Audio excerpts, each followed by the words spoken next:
안녕하세요. 장창호 삼국유사. 지난 시간에 신라 귀족들의 사치 생활을 엿볼 수 있었던 사철 놀이택에 이어서 오늘은 이 신라를 세운 박혁끝의 이야기를 해드리겠습니다. 때는 서기전 69년경입니다. 진한에는 12개의 작은 나라가 있었는데 그 중에서 사로국이 힘이 센 중심국가였습니다. 이 사로국에는 6개의 촌락으로 이루어져 있었습니다. 양산촌, 가리촌, 고후촌, 고야촌, 대수촌, 진지촌. 이 6개의 촌락의 대표자가 촌장이었는데요. 양산촌의 알평을 위시해서 5 촌장들이 작은 부락을 이끌고 있었습니다. 그 중에 양산촌은 어뜸이었다고 말씀드렸죠. 이 양산촌에 있는 어느 구렁에 어느 날 말 울음소리가 들리는 거였습니다.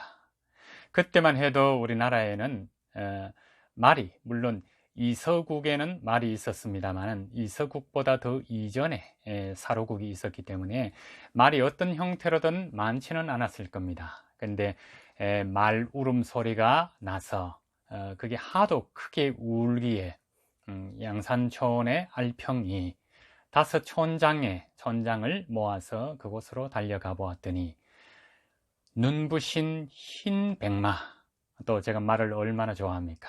이 백마가 엎드려서 울며 절을 하고 큰 소리로 히히히히 하고는 하늘로 사라지는 거였습니다. 말이 사라진 그 자리에는 박같이 큰 눈부신 알이 놓여 있었습니다. 촌장들은 저것이 과연 무엇인가? 말이 왜 알을 낳았을까? 알을 낳았는지 알을 갖고 왔는지 문헌에 기록은 되어 있지 않습니다. 자, 여러분은 어떻게 생각하십니까? 말이 발견됐다는 뜻은 나중에 알에서 박혁거세가 나오지만 박혁거세는 어디에서 왔다고 짐작이 됩니까? 네, 말은 유목민의 필수품이죠. 그래서 알타이 지방, 저 북쪽 어딘가에서 말을 타고 박혁거세의 무리가 사로국까지 들어왔다, 이렇게 생각하시면 될 겁니다. 자, 그래서 이 커다란 알을 6 촌장이 같이 들고 돌아왔습니다. 돌아와서 서로 알을 어떻게 하냐 하고 고민을 하다가 품고 어루만지고 결국에 알을 깨게 됩니다. 그 알 속에는 얼굴이 빛나는 아주 잘생긴 어린이가 나왔습니다. 혁거세입니다.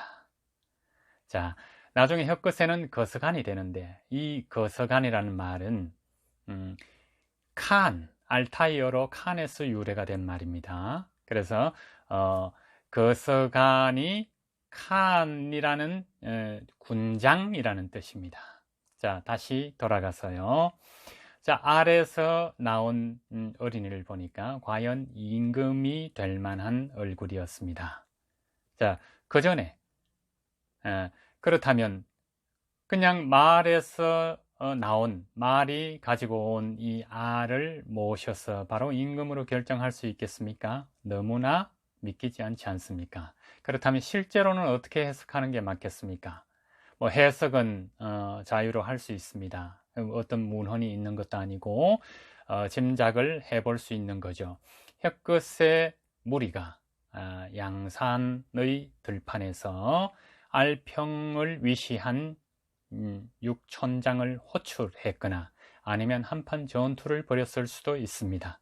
그 결과 협상을 했거나 윽박질러서 이 양산촌을 접수하게 된 게 아닐까, 이렇게 생각해 봅니다.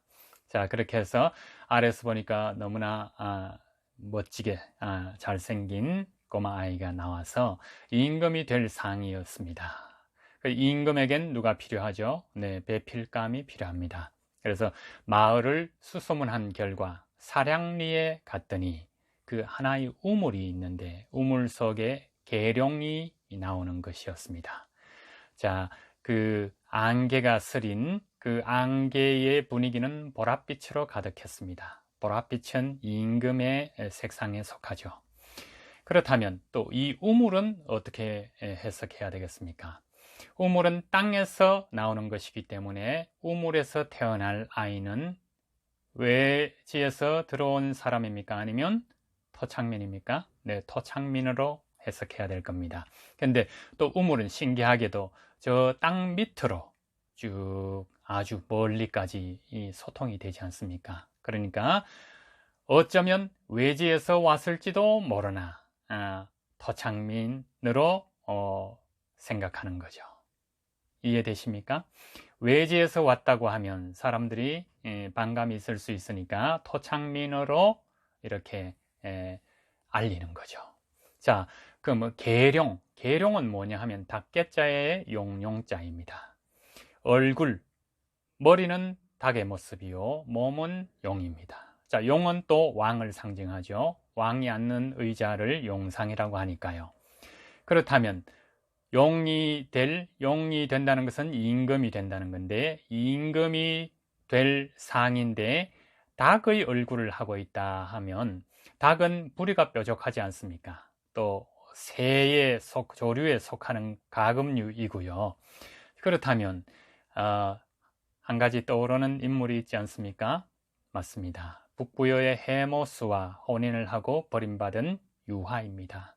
유하가 아버지 하백으로부터 쫓겨나서 우발수 강가에 버드나무 밑에서 울고 있을 때 금화왕 일행이 가서 봤을 때 유하의 얼굴은 입이 뾰족한 부리 모양이었습니다. 그 부리를 떼고 왕궁으로 데리고 가죠. 자, 그래서 계룡이 낳은 알 속에서 알을 깨어보니 아령이 나왔습니다. 아령의 모습은 참한 아기였지만 입이 뾰족한 닭의 모습이었습니다. 근데 백성들은 집에서 가금류인 닭을 키우고 하기 때문에 닭이라고 부르지만 닭이 어전에 가면 임금 왕실에서는 어떻게 불리웁니까? 네, 상징 동물인 봉황으로 해석이 되는 것입니다. 그래서 왕비가 될 감이다, 이렇게 알 수 있는 거죠. 그래서 둘은 육촌장에 의해서 왕으로 모셔집니다. 그때가 혀끝의 나이 7살입니다. 자, 7. 서양에서는 행운의 럭키 7이라 하지만 동양에서 이 7은 또 예사롭지 않습니다. 그냥 한 사람의 7일이 지났다 하면 인간으로서의 뭐라고 할까요? 태어나서 숨도 쉬고 이 녀석이 사람이 될 수 있겠다 하는 판단하는 기본 첫 단위가 7입니다. 3, 7일이 지나면 사람이 될 수 있다. 살아나서 인간으로 살아갈 수 있다. 이렇게 판정이 되는 것입니다. 그리고 3, 7일은 또 100일과 동의어이기도 합니다. 그래서 우리는 어린이가 태어나면 100일을 이렇게 지내주는 거죠. 근데 7일이 아니고 7년입니다. 이 7년이란 뜻은 그 나라, 그 지역의 문화를 흡수하고 익히고 완전히 그곳에 인간이 되었다고 판정되는 거라고 생각합니다. 그래서 7살에 임금이 되었다는 뜻은 실제로 인간 나이에 7살이 됐겠습니까? 그게 아니라는 거죠. 그만큼 청년이 될 만큼 우리 문화, 사로국의 문화, 사로국을 이끌어갈 장년이 되었다는 뜻이겠습니다. 그래서 첫 임금이 됩니다. 결국에 박혁거세는 선정을 베푼다고 나와 있습니다. 백성들에게 농사와 누에치기를 가리켜서 백성들이 먹고 살만한 나라를 만든 것으로 되어 있습니다. 그러다가 61년, 즉위 61년째 박혁거세가 하늘나라로 돌아갑니다. 네, 죽어서 죽은 혁거세의 몸이 허공으로 솟구쳐서 사라집니다. 그래서 천장들은 이상해하지만 어느 날 갑자기 다시 그 시신이 하늘에서 땅으로 떨어져서 5조각이 나고 맙니다. 5조각이 나고 마는데 팔, 다리, 몸통 이런 형태겠죠. 하지만 육부의 천장들은 이 혁거세의 시신의 일부를 하나씩 모시고 가서 능을 만들었습니다. 그게 현재 경주에 있는 오릉입니다. 근데 육부의 촌장인데 왜 5능밖에 없느냐? 이건 기록에 없습니다. 그래서 짐작해서 유추해서 해석할 수밖에 없는데요. 제 생각에는 이것이 육부의 촌장 무리 중에 시간이 흐르면서 어느 한 촌장은 세력권에서 밀려나서 배척된 게 아닌가, 이런 생각을 해보게 됩니다. 자, 이렇게 해서 신라는 박혁거세에 의해서 서기전 57년경의 나라의 모습을 하게 됩니다. 그리고 국호는 사로, 스라벌, 계림, 이렇게 여러 가지 설이 있습니다. 근데 계림은 나중에 국호로 정해지고요. 사로국을 이어받아서 아마 서라벌로 나라의 국호로 삼은 게 아닌가. 문헌상으로는 여러 가지 이렇게 헷갈리기도 합니다. 그래서 통칭, 이제 나중에 신라라고 부르죠. 그래서 아래서 태어난 삼국의 시조가 사실은 신라가 제일 기원이 빠릅니다. 신라의 건국이 BC 서기전 57년이기 때문에 고구려보다 백제보다도 빠릅니다. 근데 역사적으로는 그렇게 기록이 되어 있지만 이 기록을 믿어야 하지 않겠습니까? 하지만 저는 개인적으로 이런 생각을 해봅니다.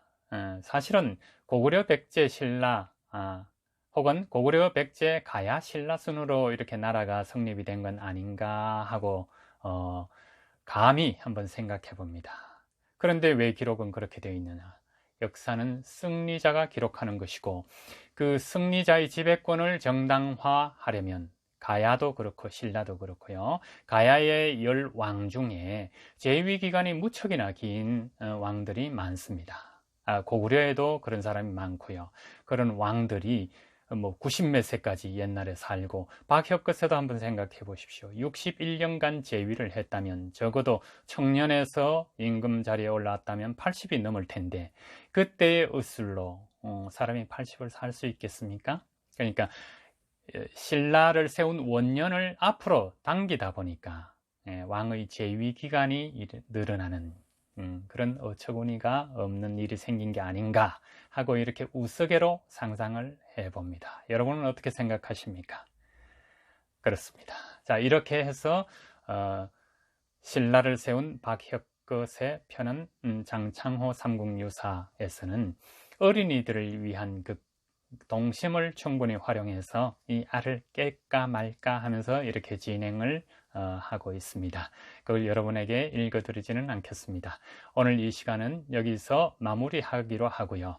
그래서 육부의 촌장들은 혁거세의 신체 부위를 갖고 능을 지켜서 임금과 긴밀한 맥이 닿았다는 걸로 해서 귀족 생활을 오래도록 누리게 됩니다. 하지만 왕이 되지는 못합니다. 이 왕은 혁거세의 아들인 남해, 차차웅이라고 하죠. 거서관이 아니고, 거서관은 알타이어 칸에서 나온 군장이란 뜻이고, 이 차차웅은 재정 일치사회의 무당의 을 부르는 이름입니다. 박혁거세 할 때 박자는 나무목자에다가 점칠 때 복자입니다. 그것도 나무로 점을 친 임금이다. 이렇게 보시면 될 겁니다. 우리 신화 과학적이진 않지만 상상력 가득합니다. 오늘 여기서 마치고 다음 이 시간에는 남해 차차웅으로 여러분들과 다시 뵙겠습니다.